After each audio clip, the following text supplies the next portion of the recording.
দুবাইতে অনেকের লাইসেন্সের পার্টনার ভিসা করার কারণে ইমিগ্রেশন কার্ড ব্লক হয়ে গিয়েছে, ভিসা ক্যান্সেল করতে পারছে না। তো শারজাতে কি ইমিগ্রেশন কার্ড ব্লক হবে কিনা, বা দুবাইতেই বা কেন ইমিগ্রেশন কার্ড ব্লক হয়েছিল, শারজাতে একই প্রবলেম হবে কিনা, এবং কারা শারজার বর্তমানে পার্টনার বা ইনভেস্টর ভিসার জন্য প্রসেসিং করবেন, লাইসেন্স করবেন, সে বিষয়টা জানার জন্য আজকের পুরো ভিডিওটা শুরু থেকে শেষ পর্যন্ত দেখবেন। আশা করছি ভিডিওটা আপনাদের জন্য অনেক উপকারী হবে।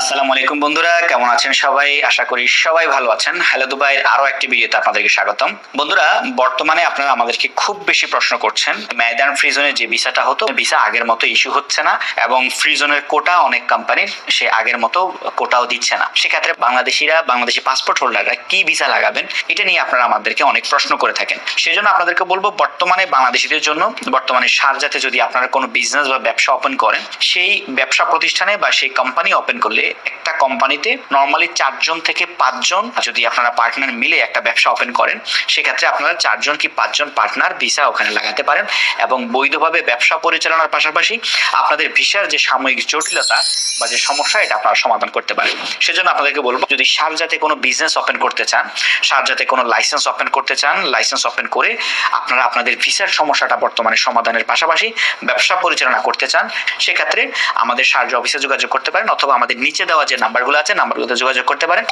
আমরা আপনাদেরকে যে শারজার লাইসেন্স করে দেওয়া থেকে শুরু করে, এখানে যে চ্যানেল থেকে শুরু করে, ভিসা এবং মেডিকেল, এমএরএস আইডি থেকে শুরু করে অল এন্ড এভরিথিং আমরা নরমালি আপনাদেরকে আমাদের অফিস থেকে আপনাদেরকে করে দিতে পারবো। যেহেতু আমাদের শারজা অফিস আছে বর্তমানে, আপনারা জানেন, শারজা ব্রাঞ্চ থেকে আমরা আপনাদের কাজগুলো নিরবিচ্ছিন্নভাবে এবং খুব দ্রুততম সময়ের মধ্যে করার জন্য আমরা চেষ্টা করব।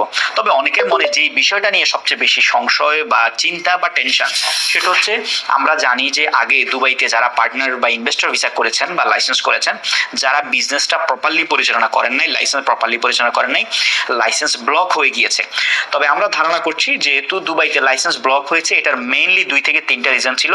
ফার্স্ট রিজন ছিল যে লাইসেন্সের মধ্যে একজন লোকাল ছিল, একই লোকালের অনেক লাইসেন্স হওয়ার কারণে লোকালের যদি একটা লাইসেন্সের সমস্যা হয়, সেক্ষেত্রে সবগুলা লাইসেন্সে কিন্তু দুবাই ইমিগ্রেশন থেকে ব্লক করে দেওয়া হয়েছে। কিন্তু বর্তমানে শারজাতে যে লাইসেন্সগুলো হচ্ছে, এগুলা কম খরচে আপনার এলএলসি লাইসেন্স হচ্ছে, সেখানে কোনো লোকাল জরুরত নাই বা কোনো লোকালের প্রয়োজন নাই, 100% এলএলসি লাইসেন্স হচ্ছে।